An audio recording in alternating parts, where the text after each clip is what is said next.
अस्सलाम वालेकुम। आज का हमारा टॉपिक है बैंकिंग, पेमेंट्स एंड रिसीट्स। हमने अभी तक FA1 में ये पढ़ा कि हमारे डेबिट क्रेडिट के रूल्स क्या हैं, हम किस तरह से पोस्टिंग करते हैं जर्नल में, अपनी ट्रांजैक्शंस को किस तरह रिकॉर्ड करते हैं और फिर जर्नल से लेजर पे कैसे लेके जाते हैं, फिर लेजर से ट्रायल बैलेंस में कैसे लेके जाते हैं। तो ये तमाम चीज़ें हमने FA1 में पढ़ी।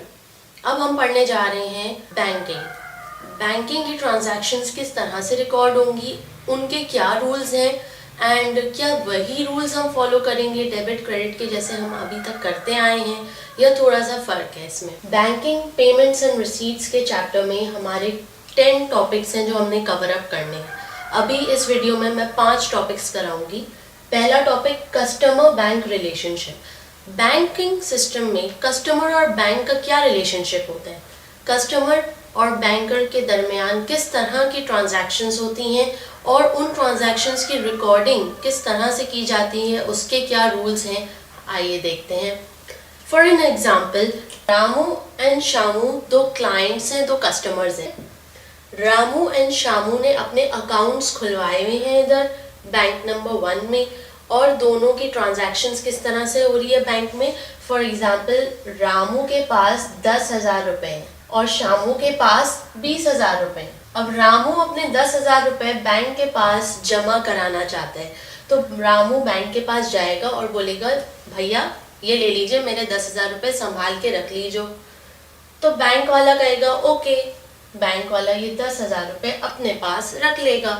क्या ये बैंक जो रामू को फेवर दे रहे हैं, अपने पास 10,000 रुपये जमा कर रहे हैं, रख रहे हैं, सेफली उसको रख रहे हैं, लॉकर में रख रहे हैं, उसके ऊपर इंटरेस्ट भी दे रहे हैं, तो क्या वो जो है बैंक फ्री में ही काम कर रहे हैं, फी सभी लल्ला कर रहे हैं? No, not at all. Bank का इसमें एक बहुत बड़ा मोटिव है। मोटिव क्या है? कमाना। जैसे कि बहुत सारे लोग हम बिजनेस करते हैं किस लिए? प्रॉफिट कमाने के लिए। वैसे ही बैंक भी एक तरह का बिजनेस है, बैंकिंग सिस्टम एक तरह का बिजनेस है, and they are doing banking, they are earning profit through banking. Okay, अब ये बैंकिंग सिस्टम में क्या हो रहा है कि बैंक में 10,000 रुपये आए। अब according to debit and credit golden rules हमने क्या पढ़ा था कि बिजनेस में जब भी पैसा आता है, यानी कि cash which is an asset, जब भी आता है, इट मीन्स कि वो डेबिट साइड में जाएगा। क्यों? क्योंकि वो बिजनेस का एसेट है, और एसेट हमेशा कहाँ ग्रो होता है? डेबिट साइड में। यानी जब भी एसेट में कोई ग्रोथ आएगी, वो किस तरफ रिकॉर्ड किया जाएगा? Debit side. ये हमारे नॉर्मल डेबिट क्रेडिट के रूल थे। लेकिन जब हम बैंकिंग पे आते हैं, जब बैंक वाला अपने पास रिकॉर्ड करेगा इस ट्रांजैक्शन को, तो वो हरगिज इस कैश को अपने पास एज अ डेबिट रिकॉर्ड नहीं करेगा, वो इस कैश को अपने पास एज अ लायबिलिटी। क्यों? ऐसा क्यों? लायबिलिटी रिकॉर्ड करेगा तो जाहिर सी बात है, लायबिलिटी रिकॉर्ड करने का क्या मतलब होता है कि हम उसको क्रेडिट साइड में रिकॉर्ड करेंगे। तो ऐसा बैंक क्यों करेगा? कैश तो एक्चुअल में हमारा एसेट है। जब कैश हमारा एसेट है, why should it be considered and treated as a liability and recorded on the credit side? It will be recorded on the credit side because अब बैंक के point of view से देखो, bank का business क्या है? Bank का business है कि क्लाइंट्स आएंगे, अपने पैसे हमारे पास एज सेफ्टी डिपॉजिट रखवाएंगे, कि ताकि उनके जो पैसे हैं वो घर में पड़े रहने की वजह से चोरी ना हो जाए, वो घर में पड़े रहने की वजह से डीवैल्यू ना हो जाए। तो best way is to keep it in the bank. अब जब वो बैंक में रखवाते हैं तो वो बैंक के लिए एसेट नहीं कहलाता, वो बैंक के लिए एक लायबिलिटी है। The bank has to return the cash back to the customer. The bank has to return the cash back to the customer whenever Ramu demands. जब भी रामू डिमांड करेगा कि भैया बैंक वाले अब मेरे को मेरे 10,000 दे दो, तो बैंक को हर हाल में रामू के 10,000 रुपये लौटाने पड़ेंगे, और अगर वो नहीं लौटाएगा तो it will be a breach of contract, Ramu bank को सू कर सकता है। तो 10,000 रुपये बैंक में रखवाएगा एंड बैंक उसको किस तरह से ट्रीट करेगा? As a liability. ये हो गया कस्टमर बैंक रिलेशनशिप। ये एक तरह की ट्रांजैक्शन हो गई। This is transaction number 1, transaction type 1, जहाँ पे रामू अपने पास से पैसे बैंक के पास रखवाने आया है और बैंक ने उसको एज अ लायबिलिटी ट्रीट की है। नेक्स्ट सिनेरियो, शामू के पास है 20,000 रुपए, लेकिन उसको बिजनेस स्टार्ट करना है, उसको बिजनेस स्टार्ट करना है जिसमें इन्वेस्टमेंट उसको चाहिए 1 लाख, 1 लाख की इन्वेस्टमेंट चाहिए, ₹1 lakh investment he needs for his business. तो क्या करेगा शामू? शामू बोलेगा कि भाई मेरे पास 20,000 रुपए रखे हुए हैं, 1 लाख रुपए मुझे चाहिए बिजनेस स्टार्ट करने के लिए, तो मैं ये 80,000 रुपए कहाँ से लाऊं? 80,000 रुपए की शॉर्टेज है, तो मैं कहाँ से लाऊं ये 80,000 रुपए? तो ये 80,000 रुपए शामू या तो अपने रिलेटिव से जाके मांगेगा, अगर रिलेटिव्स ने मना कर दिया तो वो फिर जाएगा किसके पास? बैंक के पास। Bank, the financial institution who is going to provide the finance to Shamu any time, any amount he needs. तो बैंक का क्या काम है? बैंक का इधर क्या काम हो रहा है कि वो 80,000 रुपए अपने पास से शामू को एज अ लोन दे, ₹80,000 एज अ लोन। तो जब बैंक शामू को एज अ लोन देगा तो अपने पास उसूली तौर पे according to the debit credit rules एक नॉर्मल बिजनेस जब भी किसी को लोन देता है तो वो अपने पास क्या रिकॉर्ड करेगा? देता है किसी को, यानी कि हमारे बिजनेस के पास से क्या हो रहा है? कैश जा रहा है, cash is going, cash is going. तो नॉर्मली कहाँ रिकॉर्ड होगा ये? Loan account debit, cash account credit. ठीक है, कैश हमारे पास से चले गए और लोन अकाउंट डेबिट कर दिया, तो ये नॉर्मल एंट्री बनेगी। बैंक के केस में सेम सिनेरियो रहेगा। बैंक के लिए ये एक लायबिलिटी नहीं है, बैंक ने अपने पास से लोन दिया है शामू को, तो ये बैंक के लिए लायबिलिटी नहीं है, ये बल्कि बैंक के लिए एक कंटिजेंट एसेट है कि ये उसको मिलना ही मिलना है, ये उसका हक है कि शामू ने उसको वो लोन लौटाना है 80,000 रुपये, आज नहीं तो कल, कल नहीं तो परसों, परसों नहीं तो तरसों, ये लोन उसका हक है, लौटाएगा। कौन लौटाएगा? शामू लौटाएगा। किसको लौटाएगा? बैंक को। तो बैंक अपने पास कैसे रिकॉर्ड करेगा? बैंक के पास इस तरह की रिकॉर्डिंग बनेगी, लोन अकाउंट डेबिट में आ जाएगा। क्यों डेबिट में आएगा? Because it is going to be an asset, and cash account, cash चला गया तो कैश अकाउंट क्रेडिट। तो ये हो गए दो transaction types, relationship, customer bank and relationship. Okay, अब इस पूरे सिनेरियो में बैंक की क्या जिम्मेदारियां हैं? बैंक की कुछ जिम्मेदारी हैं, और वो जिम्मेदारी क्या है कि जब भी कस्टमर आएगा, जब भी कस्टमर अपने पैसे वापस मांगने आएगा, बैंक का फर्ज बनता है कि वो उसको उसके पैसे लौटा दे। नंबर 1, जब भी कोई कस्टमर आएगा लोन मांगने, बैंक का फर्ज बनता है कि वो उसको लोन दे, अच्छा कॉन्ट्रैक्ट बनाए उस कस्टमर के साथ। ओके, थर्ड थिंग कि जब भी कोई कस्टमर को चेक लेके आएगा तो बैंक का फर्ज बनता है कि वो चेक को अच्छे से टेस्ट करे, अच्छे से उसकी इंस्पेक्शन करे, एंड देन उस चेक के हिसाब से जितनी भी अमाउंट बनती है उसको दे या उसके अकाउंट में डाल दे।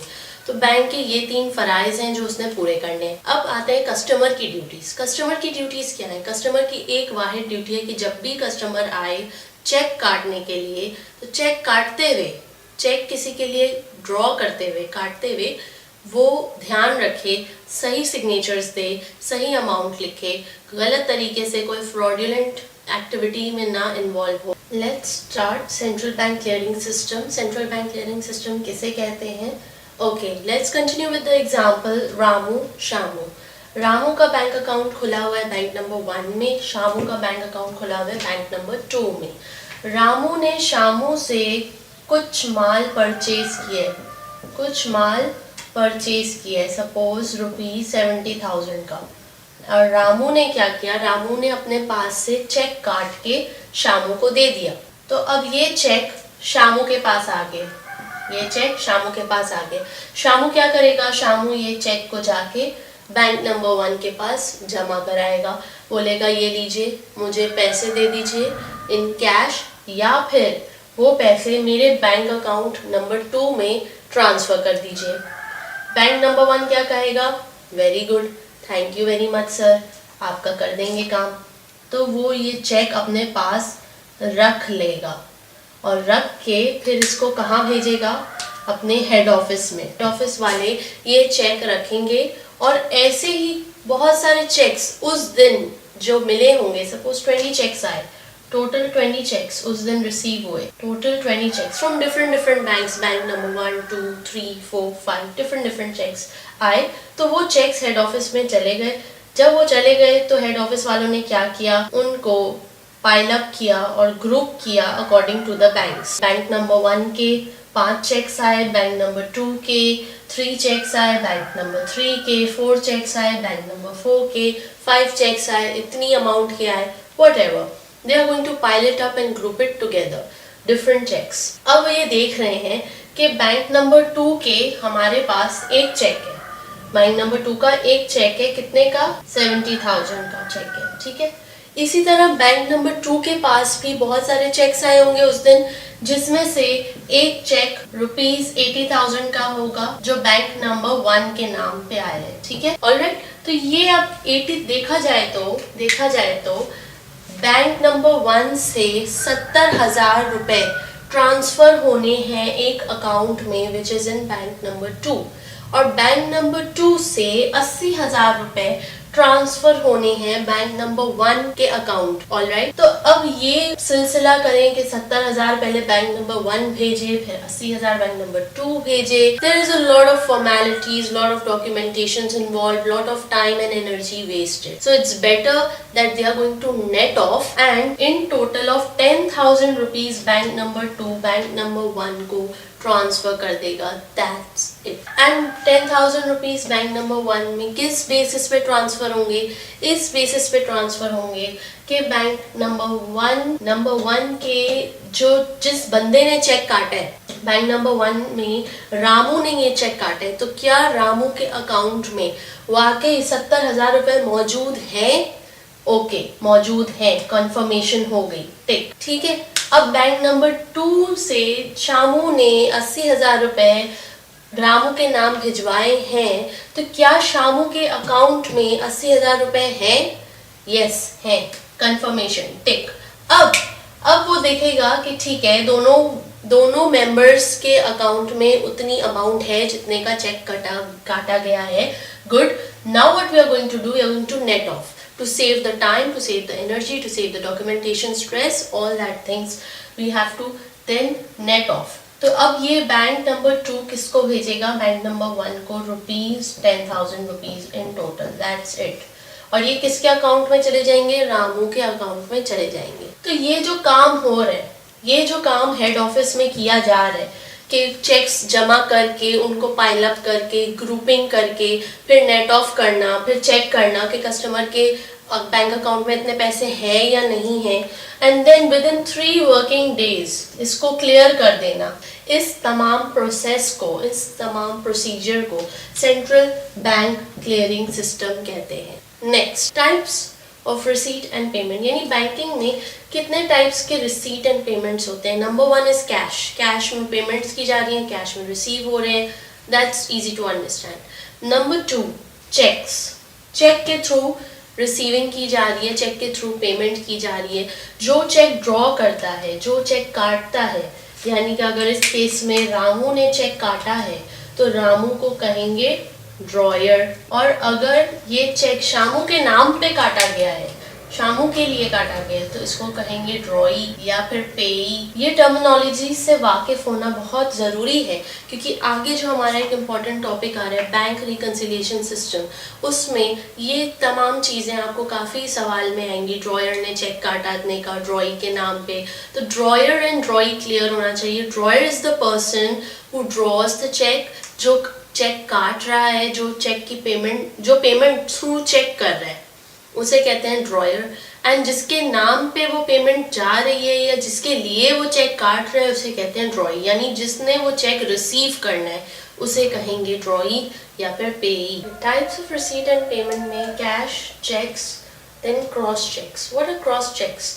क्रॉस चेक्स बेसिकली एक ऐसा चेक है जिसको ड्रॉ करके उसमें 2 वर्टिकल लाइंस ड्रॉ कर दी जाती हैं। 2 वर्टिकल लाइंस ड्रॉ करके पेई का नाम लिख दिया जाता है, पेई, और जो भी पेई होगा बस वो ही बैंक से पैसे निकलवा सकता है या उसी के बैंक अकाउंट में ये पैसे ट्रांसफर किए जाएंगे। Endorsing a cheque, endorsing a cheque का क्या मतलब है? Again let's take the example of Ramu and Shamu. Ramu ने एक चेक ड्रॉ किया ₹10,000 का, ठीक है, किसके नाम पे? शामू के नाम पे। शामू के नाम पे 10,000 रुपए का चेक काटा। ये चेक उसने दे दिया शामू को। अब शामू के पास वो चेक है मौजूद। अब उस चेक को शामू ने किसी को पेमेंट करनी है, सपोज मिस्टर एक्स को करनी है। मिस्टर एक्स को पेमेंट करनी है शामू ने 10,000 रुपए की। तो शामू क्या करेगा, वही चेक आगे ट्रांसफर कर सकता है टू मिस्टर एक्स। कैसे ट्रांसफर करेगा, जस्ट उस चेक को उल्टा करेगा, उसके पीछे अपने सिग्नेचर देगा और उस चेक को ट्रांसफर कर देगा मिस्टर एक्स को, पेमेंट कर देगा। So now mister X is completely authorised to go to the bank and cash that cheque. This is called endorsing a cheque, यानी आपने किसी और का दिया हुआ चेक आगे अपनी पार्टी को, अपने सप्लायर को या किसी को भी पेमेंट करने के लिए वो चेक का इस्तेमाल किया और वही चेक आगे फॉरवर्ड कर दिया। यानी कि पेमेंट जो है अब डायरेक्ट थर्ड पार्टी को हो गई, from Ramu to mister X direct अब पैसे ट्रांसफर होंगे।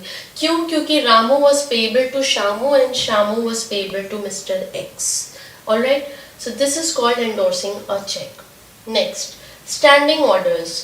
स्टैंडिंग ऑर्डर्स बेसिकली बिजनेसेस या क्लाइंट्स अपने बैंक्स को ये ऑर्डर देते हैं, एक स्टैंडिंग ऑर्डर देते हैं कि जिसमें वो कहते हैं कि हर महीने हमारे बैंक अकाउंट से ₹10,000 काट के फला शख्स को दे देना, फला शख्स के अकाउंट में डाल देना, फला चैरिटी को दे देना या एनीथिंग। कोई भी एक पर्टिकुलर बंदा है जिसको हर महीने 10,000 रुपए देने हैं या 20,000 रुपए देने हैं, तो जो क्लाइंट है, कस्टमर है, बिजनेस है, जो भी बैंक का क्लाइंट है, वो बैंक को एक ऑर्डर दे सकते हैं इन रिटन कि बैंक मेरे बैंक अकाउंट से हर महीने की फला तारीख को इतनी अमाउंट निकाल के फला बंदे के अकाउंट में डाल देना। तो इसे कहते हैं स्टैंडिंग ऑर्डर। अब बैंक क्या करेगा, बैंक हर महीने की उसी तारीख को उतनी अमाउंट उसी शख्स के, जिस शख्स का जिक्र किया गया है, जिस शख्स के बारे में मुंतखब हुए हैं क्लाइंट, उस शख्स के अकाउंट में डाल देगा बिना क्लाइंट से पूछे, बिना क्लाइंट से इजाज़त लिए, बिना उससे पूछे, बिना उसको इन्फॉर्म किए वो हर महीने ये ट्रांजैक्शन कर देगा और उसके बैंक स्टेटमेंट में रिकॉर्डिंग हो जाएगी। ठीक है, तो ये इसे कहते हैं स्टैंडिंग ऑर्डर, जिसमें बिजनेस को या क्लाइंट को टेंशन लेने की ज़रूरत नहीं है कि यार इस महीने की तनख्वाह दी या नहीं दी। ठीक है, जैसे बिजनेस है, बिजनेस में क्या होता है, कंपनीज में क्या होता है, बहुत सारे एम्प्लॉयज़ होते हैं, हर महीने एम्प्लॉय को सैलरी दी जा रही होती है। कुछ एम्प्लॉयज़ की सैलरीज फिक्स्ड होती हैं, जैसे 20,000 पर मंथ। तो अब बिजनेस हर वक्त हर महीने ये याद रखेगा कि अच्छा मंथ एंड हो गया है, अब फला शख्स को सैलरी देनी थी, फला एम्प्लॉय को सैलरी देनी थी, अच्छा उसको नहीं दी, उसको दे दी, किसको नहीं दी। ये सब टेंशन पालेगा बिजनेस, कंपनी या अपने जो रोज़मर्रा के regular business activities and goals and objectives हैं उस पर फोकस करेगा। सो इस तरह के काम जो रूटीन के काम हैं, जो हर महीने की ट्रांजैक्शन है, तो वो ऐसे ऑर्डर्स, स्टैंडिंग ऑर्डर्स बैंक को दे देगा। Bank is giving the facility to provide the service to the companies, to the individual. Direct debit और standing order is very similar to each other yet different from each other. एक example लेते हैं कि company है, company ने employ को salary देनी है, हर महीने उसकी सैलरी फिक्स्ड है 20,000 रुपीज़, तो वो क्या करेगा, स्टैंडिंग ऑर्डर दे देगा। दूसरी एग्जाम्पल लेते हैं, हर महीने कंपनी ने बिजली का बिल पे करना है, लेकिन कितना बिजली का बिल आएगा ये तो नहीं पता, because it's not fixed, up and down होता रहता है। जो भी होगा वो डायरेक्टली बैंक के पास पहुंचा दिया जाएगा। सपोज के इलेक्ट्रिक हमें बिजली दे रहे हैं, हमारी कंपनी को, हमारी फैक्ट्री को, तो हम के इलेक्ट्रिक को बोलेंगे कि भैया हमारा जो भी बिजली का बिल है ना, हमारा बैंक अकाउंट ये या इस फला बैंक में भिजवा देना, दैट्स इट। कंपनी क्या करेगी, कंपनी डायरेक्ट डेबिट का एक ऑर्डर, यानी वो भी इन रिटन बैंक को दे देगी कि हर महीने मेरे बिजली का बिल जो भी आएगा आपने मेरे अकाउंट से पे करके दे देना है। तो ये क्या हुआ, डायरेक्ट डेबिट। इसमें क्या हो रहा है, इसमें के इलेक्ट्रिक वाले बिजली का बिल बैंक को भेजेंगे तो बैंक पेमेंट करेगा from the bank account of the particular client to the K Electric. यहाँ पे इंफॉर्मेशन, अमाउंट की इंफॉर्मेशन कहाँ से आएगी, के इलेक्ट्रिक वालों से, थर्ड पार्टी से इंफॉर्मेशन आएगी। थर्ड पार्टी बताएगी कि हमारा इतना बिल ड्यू है, बिजली का बिल हो गया, फोन का बिल हो गया, रेंट हो गया, इस तरह की चीजें डायरेक्ट डेबिट इसके थ्रू की जा सकती है। Credit transfer. अब क्रेडिट ट्रांसफ़र किस बला का नाम है? क्रेडिट ट्रांसफ़र भी सिमिलर है डायरेक्ट डेबिट और स्टैंडिंग ऑर्डर से, लेकिन येट डिफरेंट किस तरह से कि credit transfer is a one of payment. क्या है वन? ये रोज़ नहीं होती, ये हर महीने का सिलसिला नहीं है, ये कभी कभार है। ये कभी कभार कोई ऐसी शिपमेंट आ गई, कोई सप्लायर को पेमेंट करनी है, कोई भी XYZ ऐसे कोर्ट केस हो गया, उसके लिए कोई पेमेंट करनी है, ठीक है, तो इसे कहते हैं क्रेडिट ट्रांसफ़र। ये कौन करेगा? ये कंपनी खुद, ये क्लाइंट खुद फिल आउट करेगा क्रेडिट ट्रांसफ़र का फॉर्म, एंड क्लाइंट खुद इन्फॉर्म करेगा बैंक को कि ऐसी ऐसी पेमेंट करनी है, प्लीज़ कर दो, तो ही ये होगा। Okay, next bankers draft. Bankers draft क्या कह रहे हैं? बैंकर्स ड्राफ्ट भी again it is similar to all these three. फर्क क्या है? बैंकर्स ड्राफ्ट में बैंक फॉर्म फिलअप करेगा, क्रेडिट ट्रांसफर में क्लाइंट फॉर्म फिलअप कर रहा था, बैंकर्स ड्राफ्ट में बैंक फॉर्म फिलअप करेगा on behalf of the customer, and जो भी कस्टमर बताएगा कि इतनी अमाउंट फलां शख्स को देनी है, फलां तारीख पे देनी है, व्हाटएवर, वो सब कस्टमर बताएगा, लेकिन फॉर्म कौन फिलअप करेगा?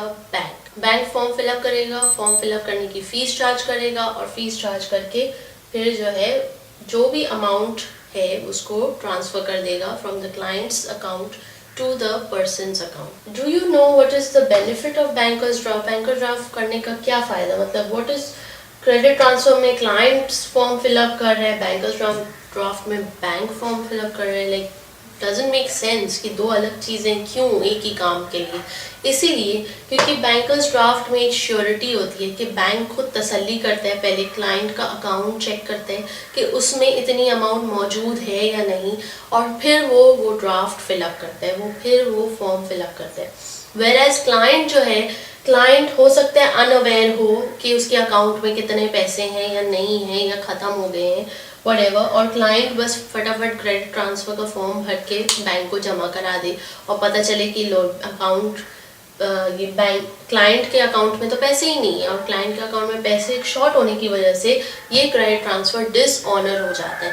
डिसऑनर यानी कि रिजेक्ट हो जाता है, क्लियर नहीं हो। Preparing a cheque prior to dispatch में 4 चीज़ें जो हमें मद्देनज़र रखनी है before we draw a check, and that is number 1, check dated more than 6 months is declared stale by bank, यानी कि चेक जिसकी डेट 6 मंथ से ऊपर है या 6 मंथ गुजर चुके हैं उस डेट को, तो वो चेक जो है स्टेल कहलाता है, ठीक है। उस चेक को बैंक डिक्लेयर कर देगा as stale cheque, it will be dishonoured, it will not be considered a valid check.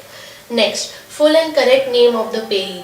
जाहिर सी बात है, आप जिसके नाम पे चेक काट रहे हो, जिस अकाउंट पेई के नाम पे काट रहे हो, वो पेई का नाम इन फुल करेक्ट होना चाहिए, करेक्ट लिखा होना चाहिए, चाहे वो बिजनेस का नाम हो, चाहे वो किसी XYZ पर्सन का नाम हो। Amount in numbers must match the amount written in words, यानी कि हम अमाउंट ऑफ चेक जो काटते हैं वो नंबर्स में भी लिखते हैं और उसको वर्ड्स में भी लिखते हैं।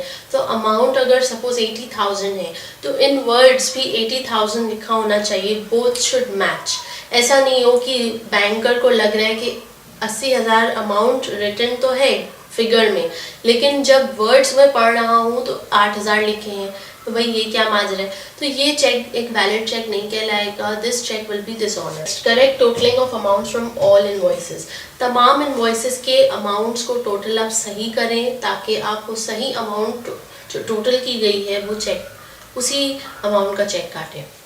ओके, बिकॉज समटाइम्स सप्लायर को आप पेमेंट किसी एक इनवॉइस के एवज में नहीं कर रहे हो, तो आप हो सकता है आपने पूरे साल में जितने भी उससे ट्रांजैक्शंस की, आप उन तब पूरा साल की ट्रांजैक्शंस के जितने भी इनवॉइसेस थे उस सारे इनवॉइसेस को टोटल करके एक चेक बना के एंड ऑफ द ईयर दे रहे हो। उसकी टोटल अमाउंट करेक्ट होनी चाहिए, करेक्टली टोटल होनी चाहिए, and then you put that amount into the cheque. So make sure before you draw a cheque that these 4 points have been noted down correctly. Then obviously signatures, साइंस का बिल्कुल authentic होना बहुत ज़रूरी है।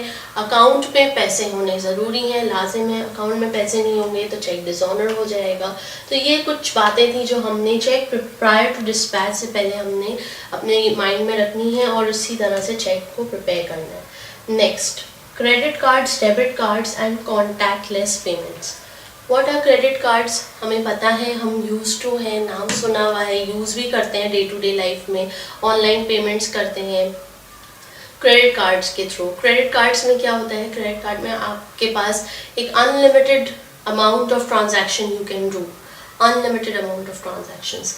Where in debit cards आपकी एक restriction होती है कि आप 50,000 से अबव ट्रांजैक्शन नहीं कर सकते। आपने अगर 50,000 अकाउंट में जमा कराए हैं तो उससे ज़्यादा आपकी ट्रांजैक्शन नहीं होगी।